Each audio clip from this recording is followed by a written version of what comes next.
శ్రీ గురుభ్యో నమః శ్రీమాత్రే నమః అందరికీ నమస్కారము. సిరి సంపదలకు నవనిధులకు అధిపతి అయిన కుబేరుడు వృత్తాంతం చదివిన విన్నవారికి దారిద్ర్యం తొలగి సకల సంపదలు కలుగుతాయని నారదమహర్షి చెప్పినట్టు హిందూ పురాణాలలో తెలియచేశారు. కుబేరుడు వృత్తాంతం గురించి ఇప్పుడు ఈ వీడియోలో తెలుసుకుందాం. ఈ వీడియోకి ఒక లైక్ వేసి మీ ఫ్రెండ్స్కి షేర్ చేయండి. అలాగే జయ శ్రీకృష్ణ అని ఒక చిన్న కామెంట్ చేయండి. అలాగే మీరు వీడియోని చివరి వరకు చూసినట్లయితే పూర్తి విషయం అంతా కూడా అర్థం అవుతుంది. హిందూ పురాణాల ప్రకారం కుబేరుడు యక్షులకు రాజు, సిరి సంపదలకు అధిపతి. సిరి సంపదలకు నవనిధులకు అధిపతి అయిన కుబేరుడు ఉత్తర దిక్పాలకుడు, లోకపాలకుడు, ధనాధిపతి, యక్షరాజు, రాక్షసాధిపతి, భూతేశుడు, గుహ్యకాధిపతి, కిన్నెరరాజు, మయురాజు, నరరాజు. కైలాసం వద్దన ఉండే అలకానగరం కుబేరుని నివాసస్థలం. కుబేరుడు విశ్రవస్సుని కుమారుడు. ఈయన భార్య పేరు చార్వి. కుబేరుడు అనగా అవలక్షణాలున్న శరీరము కలవాడు. బేరము అంటే శరీరమని అర్థము. పేరుకి తగ్గట్టుగానే ఈయన పొట్టిగా, పెద్ద కుండవంటి పొట్టతో, 3 కాళ్లు, ఒకే కన్ను, 8 పళ్లతో ఉంటాడని మన పురాణాలలో చెప్పబడింది. కుబేరుడు ధనాధిదేవత. శ్రీ వెంకటేశ్వరుడు వివాహం నిమిత్తము కుబేరుని దగ్గర ఎక్కువ మొత్తంలో ధనాన్ని అప్పుగా తీసుకున్నాడని, ఆ అప్ను ఇప్పటికీ తీరుస్తుంటాడని హిందూ పురాణాలలో తెలియచేశారు. శ్రీ విష్ణు ధర్మోత్తర పురాణం ప్రకారం కుబేరుడు రత్నగర్భుడు. బంగారు వస్త్రాలతో, మనులు పొదగబడిన బంగారు ఆభరణాలతో ఉంటాడు.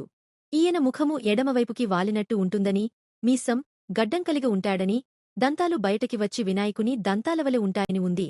శివ మత్స్య స్కాంద పురాణాల ప్రకారం కుబేరుని శరీరం మాత్రం వినాయకుని పోలి ఉంటుందని చెప్పబడింది. కుబేరుడు పూర్వజన్మలో గుణనిధి. కుబేరుడు జనన సంబంధిత విషయాలు శివపురాణంలో సూత మహర్షి సౌనకాది మునులకి చెప్పినట్టు హిందూ పురాణాలలో తెలియచేశారు. పూర్వము కాంపిల్య నగరంలో యజ్ఞదత్తుడు సోమిదమ్మ అనే బ్రాహ్మణ దంపతులు ఉండేవారు. వేదాంగాలు, శాస్త్రపురాణాలు అన్నిటిలో ప్రావీణ్యత ఉన్న యజ్ఞదత్తుడు రాజాదరణ పొంది రాజగురువుగా నియమింపబడ్డాడు. వీరి ఏకైక సంతానం గుణనిధి. అతను చెడు సావాసాలవలన జూదమునకు బానిసయ్యి ఆ జూద క్రీడకోసం దొంగతనాలు కూడా మొదలుపెట్టాడు. తల్లైన సోమిదమ్మకి ఇవన్నీ తెలిసినా గారాబంతో మందలించకపోగా, భర్తకు ఈ విషయాలు తెలిస్తే ఎక్కడ కోప్పడతాడో అన్న భయంతో మౌనం వహించేది. యజ్ఞదత్తుడు రాజమందిరంలో కార్యకలాపాలలో నిమగ్నమై కొడుకుని పట్టించుకునేవాడు కాదు.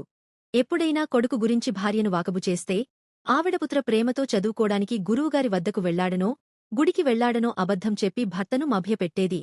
దానితో గుణనిధికి అదుపు లేక ఇంటిలో నగలన్నీ దొంగిలించి మరీ జూదమాడి ఓడిపోతూ ఉండేవాడు. అలా తన తండ్రికి రాజుగారిచ్చిన వజ్రపు ఉంగరం కూడా జూదంలో పెట్టి ఓడిపోయాడు. ఆ ఉంగరం గెలుచుకున్న వ్యక్తి అనుకోకుండా యజ్ఞదత్తుని కంటపడటం, యజ్ఞదత్తుడు ఆ ఉంగరం తనదని గుర్తించి అతనిని నిలదీయటం, అతను జూదంలో గుణనిధి వద్ద గెలుచుకున్నానని చెప్పటంతో యజ్ఞదత్తుని నోటమాట రాలేదు.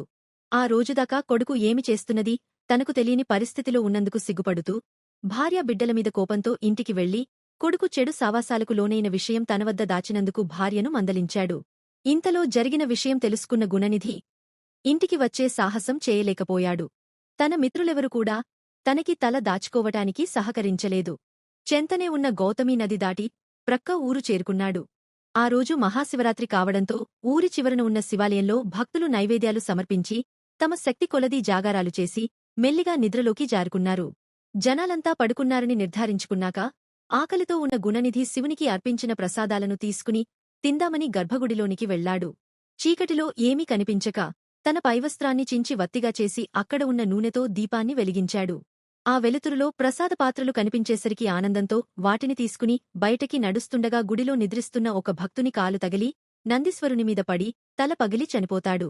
ఊరి నుండి పారిపోతూ పవిత్రమైన గౌతమి స్నానం, తిండి దొరకనందున ఉపవాసం, వెలుతురుకోసం శివాలయంలో వెలిగించిన దీపం, ప్రసాదాలకోసం చేసిన సగం జాగారం, ఇవన్నీ అనుకోకుండా చేసిన శివరాత్రి పర్వదినంనాడు చేసి మరణించటం వలన గుణనిధికి కైలాస ప్రాప్తి లభించింది. అందుకనే జన్మానికో శివరాత్రి అంటారు. ఇది ఇలా ఉండగా కృతయుగంలో బ్రహ్మపుత్రుడైన పులస్త్యుడు అనే బ్రహ్మర్షి ఉండేవాడు. ఈయన మేరుపర్వత ప్రాంతాన ఉన్న తృణబిందుని ఆశ్రమంలో నివసిస్తూ వేదాధ్యయనం గావిస్తూ నిష్ఠతో తపమాచరించుకునేవాడు. అందమైన ప్రకృతి శోభతో విలసిల్లే ఆ ప్రదేశంలో విహారం కోసం దేవకన్యలు, ఋషికన్యలు, రాజర్షికన్యలు తదితరులు విహారం కోసం వచ్చేవారు. ఇలా వారు రావడం వల్ల పులస్త్యుడికి వీరివల్ల తరచు తపోభంగం కలుగుతుండేది. అందువల్ల వారిని అక్కడికి రాకుండా కట్టడి చేయడానికి వారిని ఆ ప్రదేశానికి రావద్దని, ఒకవేళ ఎవరైనా వచ్చి తనని చూసిన ఎడల గర్భం దాలుస్తారని శాపం విధిస్తాడు. ఒకనాడు ఈ శాపం గురించి తెలియని తృణబిందుని కూతురుమానిని అక్కడకు వెళ్లడం, పులస్త్యుడిని చూడటం జరిగింది.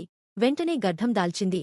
భయాందోళనలతో, ఆశ్చర్యంతో తండ్రి దగ్గరకు వెళ్లి తలవాల్చి నిలుచుంది.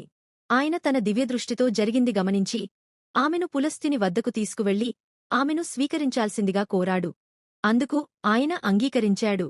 అలా గర్భం దాల్చిన ఆమె ఆశ్రమ వాతావరణంలో కాలం గడుపుతూ వారు చదివే శాస్త్రములు వేదములు వింటూ ఉన్నది కనుక ఆ పుట్టిన బిడ్డకు విశ్రవసుడు అని పేరు పెట్టారు. ఈ విశ్రవసుడు కూడా తన తండ్రి వలనే అత్యంత నిష్ఠాగరిష్ఠుడు. ఇతని ధర్మాచరణమును గురించి తెలుసుకొనిన భరద్వాజుడు తన కుమార్తెను ఈ విశ్రవసునకు ఇచ్చి వివాహం చేశారు. తరువాత వీరికి ఒక పుత్ర సంతానం కలుగగా ఆ బాలునికి వీరు వైశ్రవణుడు అని పేరు పెట్టారు. అతనే కాలాంతరంలో ధనాధిపతి కుబేరుడుగా మనకు హిందూ పురాణాలలో తెలియచేశారు. కుబేరుడు చిన్నతనం నుండి శివభక్తి తత్పరుడు. కైలాస ప్రాప్తి పొందిన గుణనిధే ఈ జన్మలో వైశ్రవణుడిగా అంటే కుబేరునిగా పుట్టాడని తన తపోశక్తి ద్వారా తెలుసుకున్న విశ్రవుడు తన కుమారుడు చిన్నతనంలోనే తపస్సు చేసుకోవడానికి అంగీకరించాడు. దానితో కుబేరుడు కఠోరమైన తపస్సు చేయటం మొదలుపెట్టాడు. కొన్ని సంవత్సరాలు కేవలం ద్రవ పదార్థాలను సేవించి తరువాత కొన్ని సంవత్సరాలు కేవలం గాలి మాత్రమే తీసుకుంటూ అటు పిమ్మట గాలిని కూడా పీల్చకుండా 1000 సంవత్సరాలపాటు చేసిన తపస్సుకు మెచ్చిన పరమశివుడు ప్రత్యక్షమయ్యి తనని లోకపాలకునిగా ధనాధ్యక్షునిగా ఉండే వరమిచ్చి అంతర్ధామనవుతాడు. ఎక్కడ ఉండాలో తెలియని కుబేరుడు బ్రహ్మకోసం తపస్సు చేయగా ఆయన ప్రత్యక్షమయ్యి శంఖనిధి, పద్మనిధి, పుష్పక విమానం ప్రసాదించి త్రికుట పర్వతం మీద సముద్ర మధ్యభాగంలో ఉన్న లంకా పట్టణంలో పూర్వం రాక్షసులు ఉండేవారని శ్రీహరివలన భయంతో వారంతా పాతాళానికి పారిపోయారు కనుక అక్కడికి వెళ్లి ఉండమని చెప్పి మాయమవుతాడు. శ్రీవిష్ణు ధర్మోత్తర పురాణం ప్రకారం లంకానగరాన్ని దేవశిల్పి అయినటువంటి విశ్వకర్మ ఇంద్రునికోసం సుమనోహరంగా నిర్మిస్తాడు. అయితే రాక్షసులంటే భయపడే ఇంద్రుడు ఎప్పుడూ లంకలో ఉండటానికి ఇష్టపడలేదు. దానితో ఆ నగరాన్ని దేవాసుర భయంకరుడైన సుకేసుని కుమారులకి అనగా మాలి, సుమాలి, మాల్యవంతుడులకు ఇస్తాడు. వీరిలో మాల్యవంతుడు ధర్మవర్తనుడు. నర్మద అనే అప్సరసకి సుందరి, కేతుమతి, వసుతి అని 3 కుమార్తెలు ఉండేవారు. లంకానగర పాలకులైన ముగ్గురు, ఈ ముగ్గురిని అనగా మాల్యవంతుడు, సుందరిని వీరి కుమారులు వజ్రముష్టి, విరూపాక్ష, దుర్ముఖ, సుప్తఖ్న, యజ్ఞకోశ, మత్త, ఉన్మత్త, కుమార్తె నల. అలాగే సుమాలి కేతుమతిని వీరి కుమారులు ప్రహస్త, అకంబన, వికట, కలకముఖ, దుమ్రక్ష, దండ, సుపార్శ్వ, సంహృద, ప్రక్వత, భాసకర్ణ, కుమార్తెలు వేక, పుష్పోల్కత, కైకసి, కంభినది. అలాగే మాలి, వసుతిని వీరి కుమారులు అనల, అనిల, అహ, సంపతి వివాహం చేసుకుని లంకానగరాన్ని పరిపాలించసాగారు. వీరి రాక్షస కృత్యాలు మితిమీరటంతో శ్రీహరి రోజూ తన సుదర్శన చక్రాన్ని లంకానగరం మీదకి వదిలేవాడు. దానితో మాలితోపాటు కొంతమంది చనిపోగా మిగిలిన రాక్షసులంతా పాతాళంలోకి వెళ్లి దాక్కుంటారు. అటువంటి రాక్షస నగరమైన లంకకు ఇప్పుడు కుబేరుడు అధిపతి కనుక రాక్షసాధిపతి అయ్యాడు. ఆ విధంగా కుబేరుడు లోకపాలకుడు, ధనాధ్యక్షుడు, రాక్షసాధిపతే కాక పుష్పక విమానాన్ని కూడా పొందాడు. దానితో కుబేరుడు తన తల్లిదండ్రులతో లంకను చేరి పరిపాలించసాగాడు. కుబేరుని ఐశ్వర్యాన్ని, వైభవాన్ని చూసిన పాతాళరాజు సుమాలి అసూయ చెందాడు. సుమాలి కుమార్తె కైకసి, విశ్రవ బ్రహ్మ రెండవ భార్య అనగా కుబేరుని సవతి తల్లి. కైకసికి కూడా కుబేరుని వంటి ఐశ్వర్యవంతుడైన కుమారుడు కావలెనన్న కోరికతో విశ్రవుని ఆశ్రమానికి వెళ్ళింది. విశ్రవుడు కైకసితో తప్పనిసరి పరిస్థితుల్లో వేళకాని వేళ కలిసినందున రావణుడు, కుంభకర్ణుడు అను రాక్షసులు జన్మిస్తారు. ఈ విషయం తెలుసుకున్న కైకసి తనకొక సత్పుత్రుడు కావలెనని అడగటంతో విశ్రవుని అనుగ్రహం వలన విష్ణు భక్తికల పుత్రుడు పుడతాడు. అలా కుబేరుడు రావణాసురుడి సోదరుడనమాట. రావణాసురుడు రాక్షసుడు కావడంతో తన తాతగారైన సుమాలి వద్ద పాతాళంలో ఉండేవాడు. కుబేరుడు మాత్రం భోగభాగ్యాలతో లంకలో రాజ్యపాలన చేయటం చూసి తట్టుకోలేక లంకమీదకి దండెత్తాడు రావణాసురుడు. కుబేరునికి శారీరక బలం తక్కువ, యుద్ధం చేసి జనాలను చంపే క్రూరత్వం లేదు. పైగా రావణాసురుడు హఠాత్తుగా రావటంతో రావణాసురుడు లంకను పుష్పక విమానంతో సహా స్వాధీనం చేసుకుని కుబేరుడిని తరిమేశాడు. దానితో భయపడిపోయిన కుబేరుడు కాశీ చేరుకుని పరమేశ్వరుని కోసం ఘోర తపస్సు మొదలుపెట్టాడు. గాలిని సైతం బంధించి ఒంటి కాలిమీద నిలిచి శివుడిని మనస్సులో నిలుపుకుని తపస్సు చేయసాగాడు. తన శరీరం నుండి వచ్చిన తపోగ్ని జ్వాలలు ముల్లోకాలు వ్యాపించాయి. ఈయనకి తపోభంగం కలిగించటానికి చేసిన ప్రయత్నాలన్నీ వృధా అయ్యాయి. కాలం గడిచిన కొద్దీ కుబేరుని శరీరం ఎముకల గూడులా మారిపోయింది.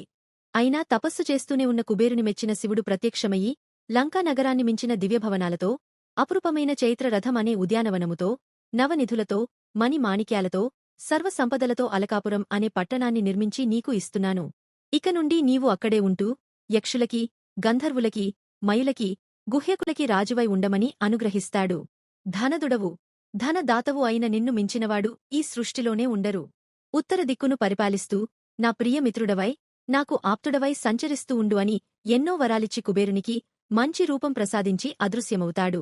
అందుకనే అధిక ధనము కలవారిని అపర కుబేరులు అంటారు. మణిమాణిక్యాలు, నిధులు, సంపదలతో నిండి ఉండే ఈ అలకాపురం 100 యోజనాల పొడవు, 70 యోజనాల వెడల్పు కలిగి కల్పవృక్షం నుండి వీచే చల్లని గాలితో పరిమళభరితంగా ఉంటుంది. అక్కడ తుంబురులు, గంధర్వ కన్యలు గానం చేస్తుంటే రంభ, చిత్రసేన, మిశ్రకేశి, మేనక, సహజన్య, ఊర్వశి, సోరభేయి, బుల్బుద, లత మొదలగు ఎంతోమంది అప్సరసలు నాట్యం చేస్తూ ఉంటారు.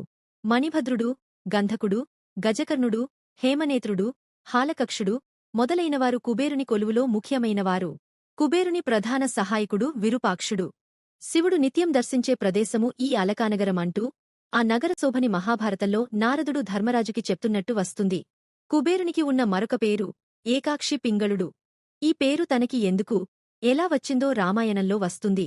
సీతాదేవిని బంధించిన రావణునితో పరస్త్రీని గౌరవంగా చూడాలని, చెడు ఉద్దేశంతో చూడరాదని, సీతమ్మని విడిచిపెట్టమని హితవు బోధిస్తూ ఒక లేఖను పంపుతాడు కుబేరుడు. ఆ లేఖలో ఒకసారి పార్వతీదేవి అలకానగరం వెళ్ళినప్పుడు ఆవిడని కుబేరుడు ఐమూలగా చూడగా ఆవిడ తేజస్సు వలన తన ఎడమ కన్ను మాత్రమే మూసుకునిపోవటం, అది గమనించిన పార్వతీదేవి కుబేరునికి కన్ను పోయేలా చేయటం, తద్వారా తన కన్ను పింగళ వర్ణంలోనికి మారిపోవటం వలన తనకి ఆ పేరు వచ్చిందని, అనుకోకుండా పరాయి స్త్రీని చూస్తేనే అలా జరిగిందని తెలిసి మరి పరాయి స్త్రీని ఆశించవద్దని వ్రాసి పంపిస్తాడు. అందుకనే పరాయి స్త్రీని చూస్తే కళ్ళు పోతాయి అంటారు. తన ప్రియమిత్రుడైన కుబేరునికి ఇలా జరిగిందని తెలుసుకున్న శివుడు కుబేరునికి చెడు ఉద్దేశము లేదని జరిగిన సంఘటనను వివరించి అమ్మవారిని అనుగ్రహించమని అనునయించటంతో ఆ రెండవ కన్ను మళ్లీ మామూలుగా మారి చూపు సంతరించుకుంటుంది. అందుకనే కుబేరుని ఎడమ కన్ను కుడి కన్ను కన్నా చిన్నదిగా ఉంటుంది. ఈ సంఘటన వలన అమ్మవారి అనుగ్రహం కూడా పొందగలిగాడు కుబేరుడు. కుబేరుని భార్య చిత్రరేఖి, కాని మహాభారతంలోని ఆదిపర్వం ప్రకారం కుబేరుని భార్య పేరు భద్ర, పుత్రులు పాంచాలికుడు, మణిగ్రీవుడు, నలకుబరుడు, పుత్రిక మీనాక్షి. వీరిలో మణిగ్రీవుడు, నలకుబరుడు భాగవతం ద్వారా మనందరికీ సుపరిచితులే. నారద మహాముని శాపం వలన వారిరువురు మద్ది చెట్లై ఉంటే శ్రీకృష్ణుడు వారికి శాప విమోచనం కలిగస్తాడు. ముఖ్యంగా చెప్పుకోవలసిన వ్యక్తి పాంచాలికుడు. తండ్రైన కుబేరునిలాగానే ఇతను కూడా శివభక్తి కలవాడు, శివునికి ప్రీతిపాత్రుడు. దక్ష యజ్ఞంలో తనకి జరిగిన అవమానాన్ని తట్టుకోలేని సతీదేవి అగ్నికి ఆహుతయ్యింది. ఈ విషయం తెలిసిన పరమశివుడు ఆగ్రహంతో దక్ష యజ్ఞాన్ని విధ్వంసం చేసినా భార్యమీద ఉన్న ప్రేమతో ఆమె దూరమవటాన్ని తట్టుకోలేక దుఃఖముతో అంతా సంచరిస్తున్నాడు. అటువంటి సమయంలో మన్మథుడు ఈశ్వరుని మీదకు ఉన్మాదనాస్త్రాన్ని ప్రయోగిస్తాడు.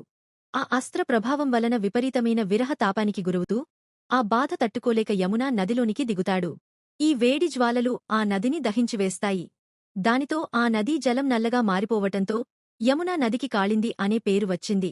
కాని శివుని విరహ తాపం మాత్రం తీరటం లేదు. ఇంతలో మన్మథుడు సంతాపనాస్త్రాన్ని వేస్తాడు. ఈ అస్త్ర ప్రభావంతో మరింతగా బాధపడుతూ అగ్నిజ్వాలల్లాంటి నిట్టూర్పులను విడుస్తూ ప్రపంచాన్నంతా తాపంతో ముంచెత్తాడు. ఈసారి మన్మథుడు విజృంభణాస్త్రాన్ని ప్రయోగించేసరికి శివుడు మరింత ఉన్మత్తుడై తిరగసాగాడు. ఆ సమయంలో శివునికి కుబేరుని కుమారుడైన పాంచాలికుడు కనిపిస్తాడు. వెంటనే అతని వద్దకు వెళ్లి సహాయం కోరతాడు. ఒక్క క్షణం కూడా ఆలోచించకుండా తనకి వచ్చిన అదృష్టావకాశానికి పొంగిపోతూ ఆజ్ఞాపించమంటాడు. దానితో తన బాధను పాంచాలికునికి వివరించి తనమీద ప్రయోగింపబడిన 3 అస్త్రాలు అనగా ఉన్మాదన, సంతాపన, విజృంభణ అస్త్రాల వేడిని తీసుకోమని కోరతాడు. మహాశివుడే తట్టుకోలేని వేడిని తాను మాత్రం ఎలా తట్టుకోగలడు? వాటిని తీసుకుంటే ఆ అస్త్రాల ప్రభావానికి తన జీవితమే నాశనమైపోతుందని తెలిసినా కూడా అడిగినది పరమేశ్వరుడు కనుక నిస్సంకోచంగా దైవాజ్ఞను ఆచరించి తీరాలనే ఆశయంతో ఆ 3 అస్త్రాల వేడిని తాను తీసుకుని శివునికి ఉపశమనం కలిగిస్తాడు.